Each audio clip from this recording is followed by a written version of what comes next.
right, thanks very much. Thanks to the organizers and thanks for the opportunity to present my work here.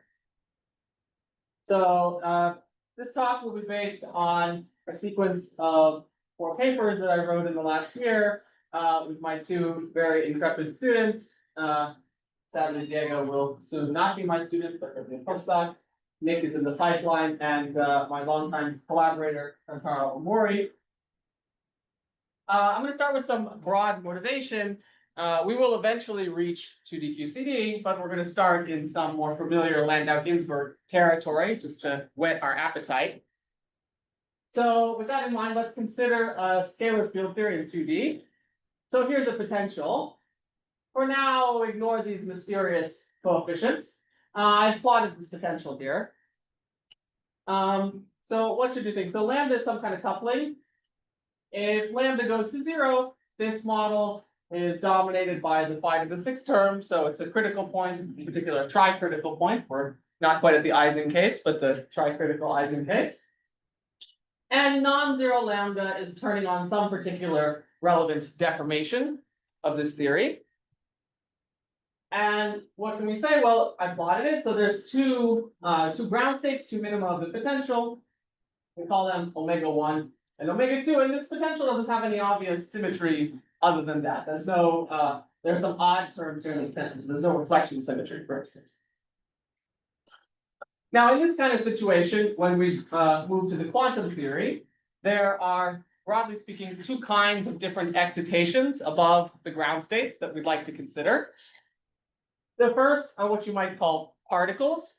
So these are small excitations, for instance, of the quantum field phi above each vacuum. So you zoom in near the critical point, near the vacuum, and you have some sequence of harmonic oscillator excited states, at least semi-classically. And the next kind of excitation is what you might call a soliton. That's where the field interpolates between the 2 different vacua. Okay? And one little comment that's nice to remember, it'll come back later, is that the minimum energy soliton is always a stable excitation. It can never decay into particle excitation. Now, this talk will be about global symmetry and particles and solitons. And so, of course, if we have some global symmetry in our model, it will organize these particles and solitons into some kind of representation, some multiplets. And we're going to try to generalize that statement. Okay, let's be slightly more formal here. So we have 2 ground states, omega 1 and omega 2, and we look at the Hilbert space on the line, and we decompose it into sectors. So the sectors have labels, 1 or 2, and 1 on each side, a left and a right label. And in Hij, the field is in omega I at x equals minus infinity and omega j at x equals plus infinity. And these are super selection sectors in the standard terminology, so no local operator can move you between these sectors. Okay? And okay, so particles, what I was calling particles, are the case where the indices are the same vacua at plus and minus infinity, and what I was calling solitons is where the indices are different. So this is an invariant concept in this case. Okay, so we have 2 possibilities we can think about for an ordinary global symmetry. One is that the symmetry is not spontaneously broken. Then when it acts on a vacuum, it preserves that vacuum. And then in that case, it will act in a fixed sector above. So we'll say just within this sector or just within this sector. The second case is when a symmetry is spontaneously broken. Then it will move the vacua, so move these labels. Okay? And one thing to realize here is that if you have a standard global symmetry, the way it works is that it will always map particles to particles or solitons to solitons, but it can never mix them up. That's a simple thing that you can realize here. Okay, so what's our main question after this motivation? So we're going to suppose that the QFT has a non-invertible or generalized global symmetry. We'll always call that symmetry C. And we'd like to know, what are the implications on the massive spectrum? What are the analogs of the representations? Okay. There's been a lot of work on the implications for ground states of generalized symmetry, but much less on the excited states. And that's where our focus will be. Okay. So the main results here will be first that I will kind of give you the bitter medicine, the mathematical setup that you need to attack this question, define the right notion of representation, but then I promise if you are patient, we'll find some cool results. One result that we will find is that in general, non-invertible symmetry can enforce novel degeneracies. So in particular, it can imply that the mass of the particle must be equal to the mass of a soliton, something that a standard global symmetry could never do. And one kind of intuitive thing you should think about this is, why is this equation so unusual? Well, we think that, at weak coupling, particles and solitons are parametrically separated in energy. Okay, so if I'm telling you that non-invertible or generalized symmetries can enforce some degeneracies like this, kind of reflects some intrinsic strong coupling nature of these symmetries. And then at the end, we'll get to some kind of fun examples of applying this in 2D QCD to learn about some new states that we didn't previously know exist. Okay, so bitter medicine, non-invertible symmetry in 2D and the so-called strip algebra. This is the part where we learn how to do the representation theory. Okay, so what is non-invertible symmetry in 2D? Well, okay, symmetries are defined by commuting with the Hamiltonian. They're conserved.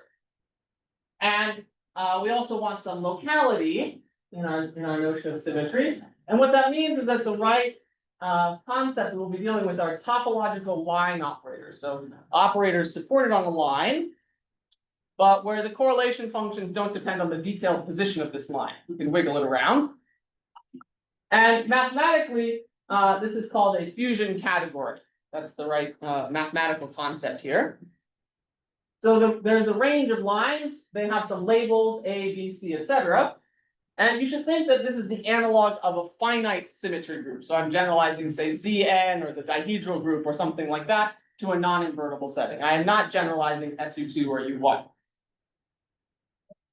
So the kind of key place where the non-invertibility hits you in the face is when you're trying to look at the multiplication rule for the symmetries. So you try to multiply two of them, A times B, and instead of getting a unique thing as you would in a group, you get a sum of things, NABC times C, where these NABCs are some positive integers defining this fusion ring.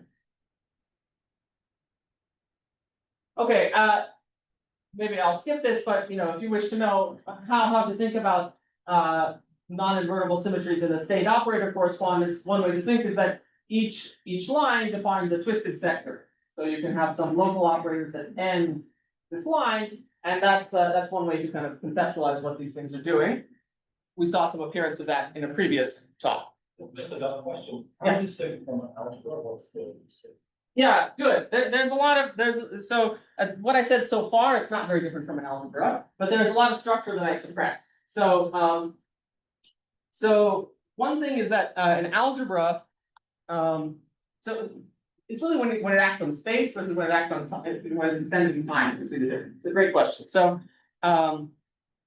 so when you have an operator that acts at a fixed time, you can multiply this operator by any complex number. It's still a valid operator. But now instead, if we have this topological line, we can imagine extending it in time. Now it's more like a defect. Okay? And now a defect, well, that doesn't really have a notion of multiplying it by a complex number. For instance, a defect should have a Hilbert space. Hilbert space should have energy levels with integer numbers of states at each energy level. That's a very strong locality constraint. So for instance, we're not allowed to rescale these ABCs by general complex numbers. We're allowed if we forget that they can be extended in time, but if we remember that they have this local structure, that they can be both operators and defects, then we get a lot of additional constraints. And that's kind of all succinctly summarized by this umbrella term fusion category, which takes this and puts in more axioms. Okay, so we're going to need to study the implications of this non-invertible symmetry, this generalized symmetry, on manifolds with boundary. Now, manifolds, we are in one spatial dimension, so the only manifold with boundary is an interval, spatial interval. But this interval can have various different physical interpretations. Our formalism will apply to all of these physical interpretations, but it's nice to say them out loud. So one possibility is that the interval is what you think when I say interval, finite length interval. For instance, you could be studying a conformal field theory on an interval. Okay, and then you have some maybe conformal boundary conditions at the end. And this is a natural problem in string theory, in condensed matter physics, etc. Another possibility, which is what I was kind of advertising at the beginning, is you think of the interval as infinite in length, and the endpoints in the interval are keeping track that to define finite energy states, we need some boundary conditions when we quantize on the real line. So both of these you can think of as the interval, but they have different physical meanings. Okay. So I'll mostly say things in this language of quantizing on R, but really what we need to develop is this notion of generalized symmetry on a manifold of boundary if we want to apply to get some particle and soliton results. Okay, so there's a new mathematical ingredient that comes here, which has a fancy name called a module category. What is a module category? You can just think that it's a list of the boundaries of your theory, the possible ways that the theory could end at the end of the interval. So we'll give them some labels M, N, etc. And so I always draw pictures like this. So the gray region is the boundary. So the interior, the kind of place where the theory lives is this white region, and the gray is the boundary. The gray is nothingness.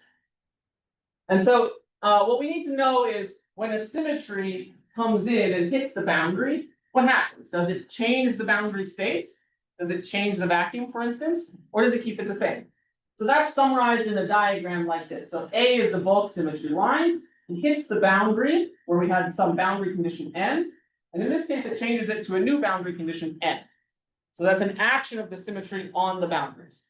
So if A changes the labels, that's the spontaneously broken case. If it keeps the label the same, that's the non-spontaneously broken case. And in general, you have a mixture of these.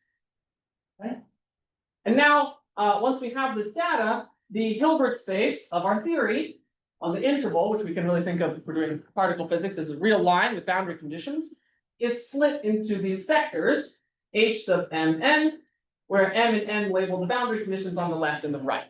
So that's the generalization of the super selection sectors. And here I'm telling you where are the labels valued in general. This is how to think about it.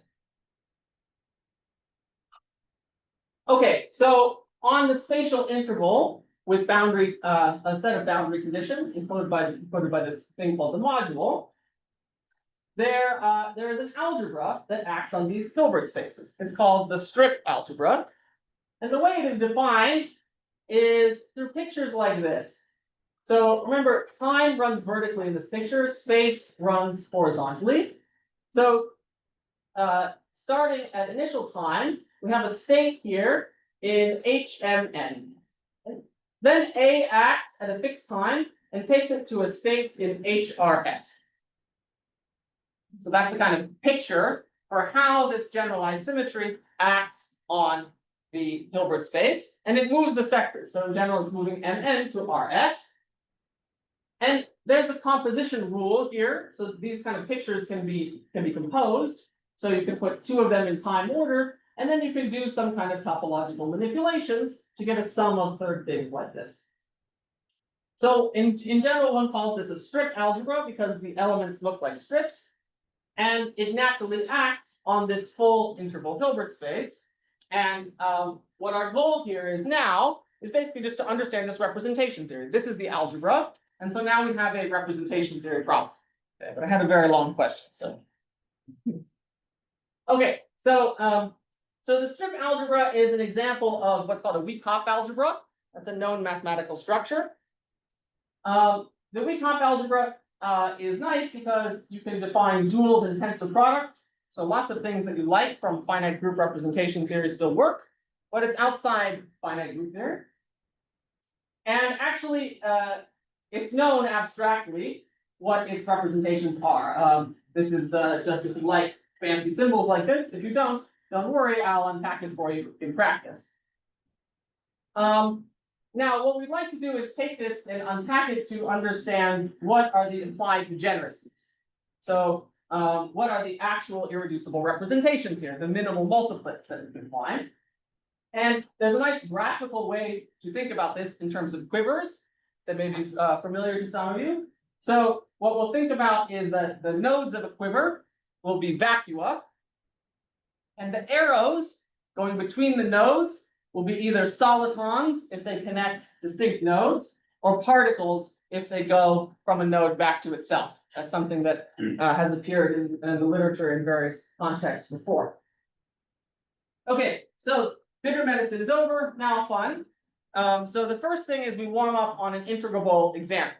So something where the answer is known and we want to see it be reproduced from these techniques. So let's go to the tricritical Ising model. This is of course related to that potential that I wrote at the beginning. So for those of you who like to see all the cap notation and the conformal weights and quantum dimensions written out, here you are. There are 6 topological lines in this model to consider. That's at the critical point, but we want to deform away from the critical point. We want to initiate an RG flow and see what symmetry remains. Okay, so there's 2 natural things to do. I'm going to focus on this one. We can turn on the relevant operator generated by O21 in the Katz notation. And this preserves a so-called Fibonacci symmetry. That's the kind of simplest example of non-invertible symmetry. There's a single non-trivial line, and the fusion rule is that the line squared is 1 plus the line. So that's the symmetry that will be there along the entire RG flow. Okay, and lo and behold, it is related to this. This is the kind of Landau-Ginzburg description of that deformation. That's how I cooked it up. Okay, and the 2 ground states are telling us that this Fibonacci symmetry is spontaneously broken at long distances. And these 2 ground states, although not related by any invertible symmetry, are in fact related by this non-invertible symmetry. Okay, so we get to apply this representation here and now. Okay, so how does it work? We have these kind of elements of the strip algebra. So I'm working out everything in gory detail. So if we look at the minimum energy state here in this sector, that's where the vacua are different on the 2 sides. And so that's a soliton. And there's a map from the non-invertible symmetry connecting that to this sector where the states where the label on the 2 sides is the same. So that's a map between a soliton sector and a particle sector, right? We're already outside of what could have happened with standard invertible symmetry. Okay.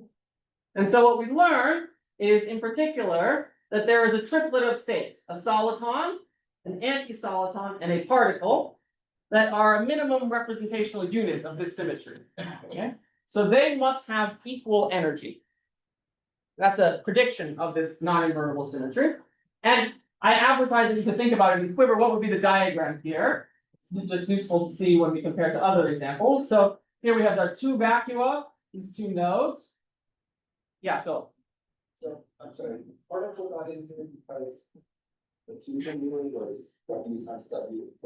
Yeah, exactly. Yeah, exactly. It's the 2 channels that are key here. Right. So so here is our quiver representing this representation. We have our 2 vacua. One of the vacua supports the particle, not the other one. And then we have a soliton anti-soliton pair here. And so these states have to be degenerate. Now symmetry alone does not predict the number of triplets.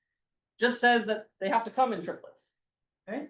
And in fact, it's known from integrability that there's exactly 1 triplet. And that's a result due to Degeneracy. Okay, but here we don't have to solve the theory to figure that out. We just have to see the symmetry, which is there starting from the critical point, to find this triplet structure. Okay, so that was my warm-up example. Yes, yeah. In the first picture, are we allowed to bend 1, W forward? 1, W to W, 1. There's a CPT kind of action that I didn't show that kind of reflects the picture and says that those are related by particle-antiparticle exchange.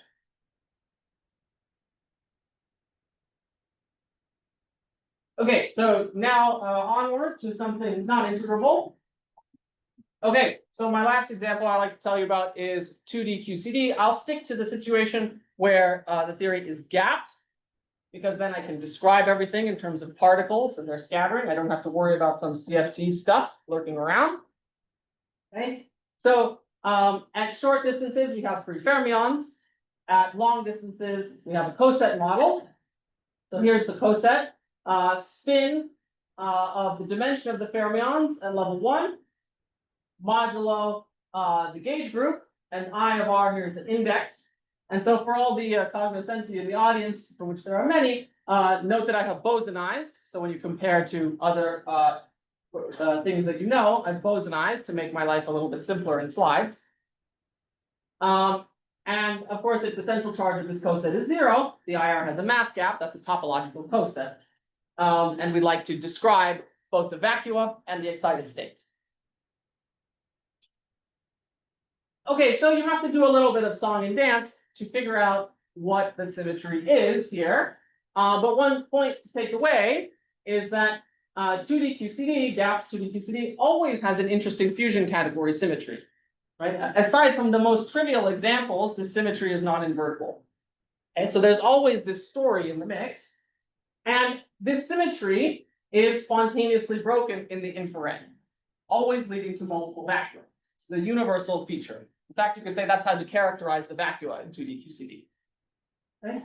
So if you want to figure out explicitly what this symmetry is, it's very useful to use Schur-Simon's theory and to realize 2D QCD as by a 3D on a slab, as pioneered by these people. But I won't need that. I just want to show you some results. If you want to see kind of how to do it in detail, come talk to me afterwards. Okay. Where did you use the fact that it was gapped? Yeah, so I'm using it here because the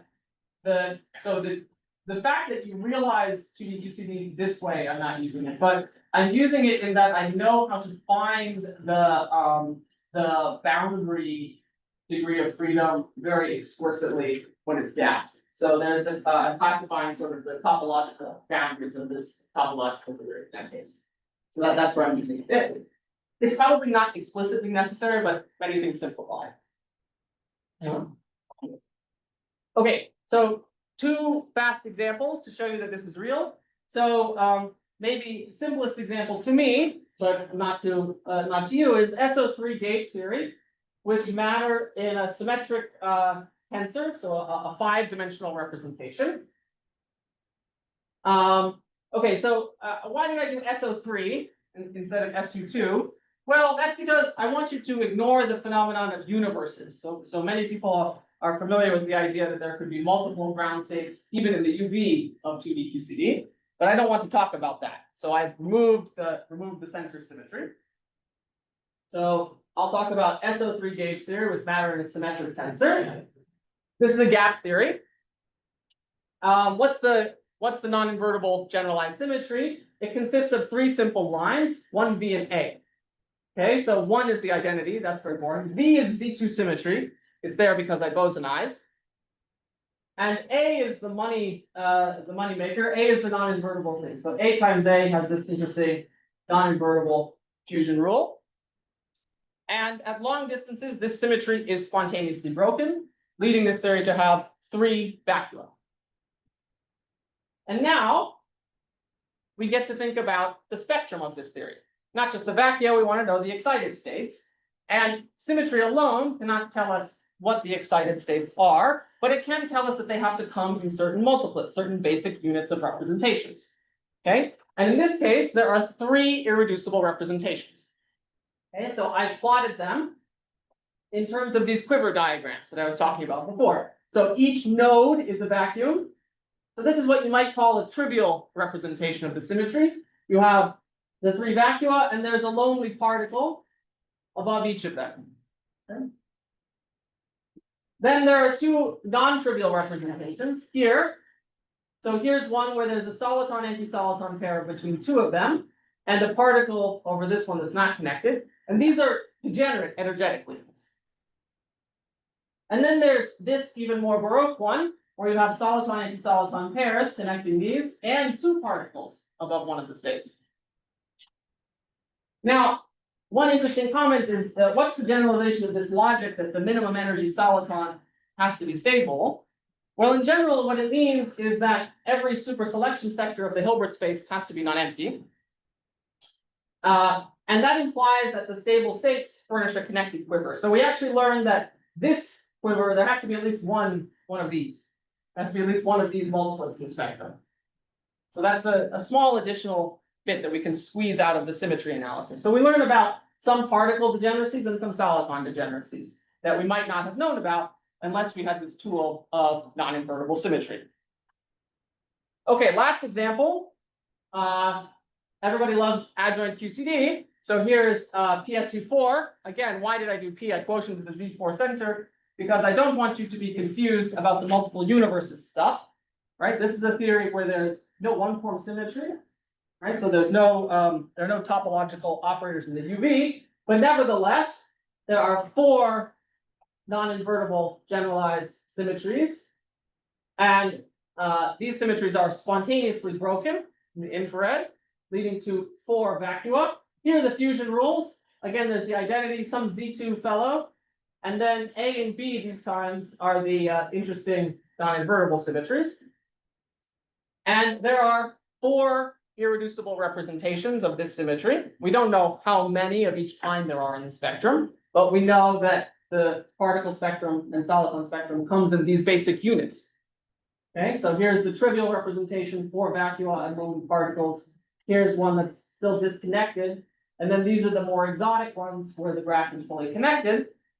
And so again, this logic about every super selection sector being occupied tells us that there has to be at least one of these in the spectrum. So that's some new results that we're getting just from symmetry analysis of adjoint QCD. Okay, I'm definitely out of time. So what did I tell you about?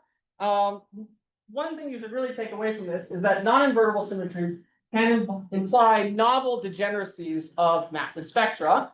They can relate particles and solitons. That was something that invertible symmetry could not do. There was a key role here mathematically played by this structure called module categories. That was the key technical tool to build up this representation theory. But in the end, we landed in kind of a close to familiar territory. Representations of Hopf algebras, that's the key thing that we used. This is just a little bit beyond finite group theory. So it's something that actually physicists who do representations of group theory, you can get your hands on it very fast. And the final thing is that non-invertible symmetry gives some qualitative new tools to understand 2D QCD. We learned about the existence of some states and some degeneracies that we didn't have any other method yet to predict. And I think it's really exciting to see how these methods will intersect with all the ongoing lattice work, light cone work that we've heard about here. Some future topics that I also want to highlight is, for me so far, everything looks very case by case. If you ask me, what's the symmetry of adjoint QCD for general NC? I wouldn't know how to answer this question yet. I have to work out NC equals 4 or 5, etc., in some kind of long Baroque calculation. And so I'd like to understand if I can figure out the general pattern. And another question is, these are just 2D gauge theories, but there are non-invertible symmetries in higher dimensions. And it would be nice to know how do we generalize, or if these methods could generalize to higher dimensions. So I'll stop here. Thanks.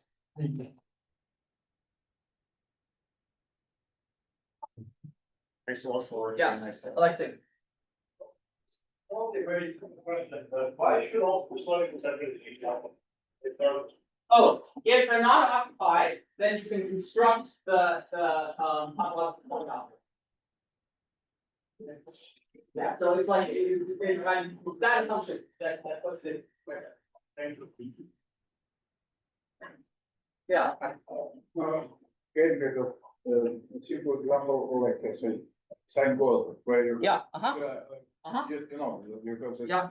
soliton and but at big Kaufman, of course, it is a scale, right? Yeah. But when you're increasing Kaufman, I wonder whether it would be the place where, just kind of, because you can view light particle as a one state of solid, right? Yes. Could it be that then this is there when you are increasing output? Yeah, exactly. So I'd like to say that, you know, these symmetries, they really exist only when you flow away from a critical point, for instance, and they're a finite coupling effect as far as I currently understand it. Yeah, but it should be special couple, right? Because Special coupling, yes, indeed, yeah. so it's possible. Yes. Me too, yeah. I just want to mention, smoking gun. In the, let's say you do not know the existence of non-invertible symmetry, but I want to mention smoking gun related to it. There are some, for example, take the QCD drawing. Consider a compactation of a vertical with periodic boundary condition. The virtue of this compactation is that it conserves adiabatic continuity. In principle, in many circumstances, it achieves. In this case, what we discover is that if you look to the vacuum degeneracy, it turns out that the vacuum is an exponential for degeneracy, all orders in perturbation. It is like 2 to the n or some, 2 to the n minus 1 or something like that. And this is very surprising. And unless you know the existence of non-invertible symmetry, it is super surprising.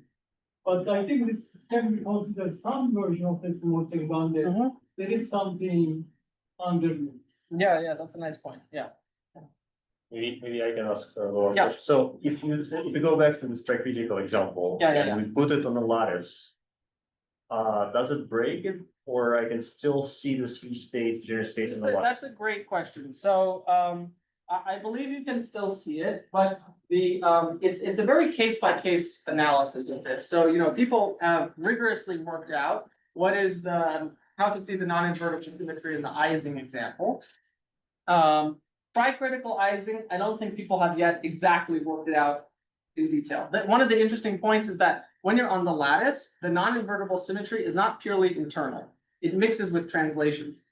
So the fusion algebras that I wrote here, like this one, it won't realize this, but there'll be some mixing up of discrete translations in the story. And then when you kind of take the continuum limit, those translations become internal again. Because it's a translation by a finite step. So it should be periodic.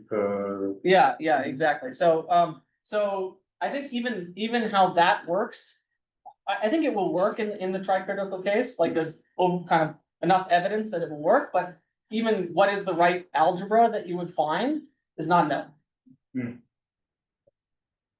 So Well, I understand correctly that there's no one-dimensional representation. The analog of the trivial representation. Okay, there's I'm talking about the excited state. So of course there's like the three vacua just sitting there. So once you talk about excited states, sorry,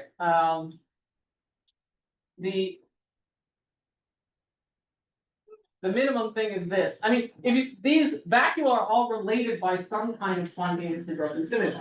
So at the very least, that should mean that you would think that the most intuitive notion of what that would mean is that if there's a particle here, there better be a degenerate particle in the other ones, right? This is like what it would be if it was invertible spontaneous symmetry, right? And these are the surprises.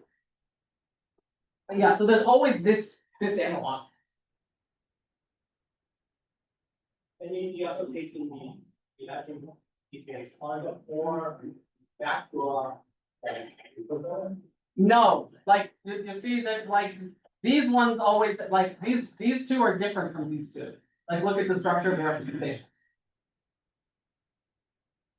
So what's happening here is that there's both invertible spontaneous symmetry breaking from this Z2 that's there because I bosonized, and there's non-invertible spontaneous symmetry breaking from the A and the B. And so some of these states are being exchanged by the Z2 invertible symmetry. That's the ones that I arranged diagonally here, like this one and this one. So these two are swapped by invertible symmetry, but the other ones are related by fusing with non-invertible symmetry. So that's why it doesn't have to be completely symmetric. So the ones that are swapped from the vertical symmetry ones from non-invertible symmetry. Yeah, exactly. Yeah. So I would still have two states. maybe the last page was something. I think probably kind of naive question, but you know this particular potential, right? Yes, Uh, where'd I get it? Is it, no, it's not fixed by such an event, so why it could not change by kind of iteration? Yeah, so it's a good question. So I'm a little bit cheating when I write this potential. I'm trying to motivate you to think about something. So it is not true that this potential at finite lambda has this exact non-invertible symmetry. What actually has the symmetry is first go to the critical point, the tricritical point, then deform by O21. So that's like, you know, put lambda as a finite number in this, roughly And speaking. then it would be fixed by. Yeah, yeah. There was one more question. They hit. We then. Okay. All time, okay, let's say play again.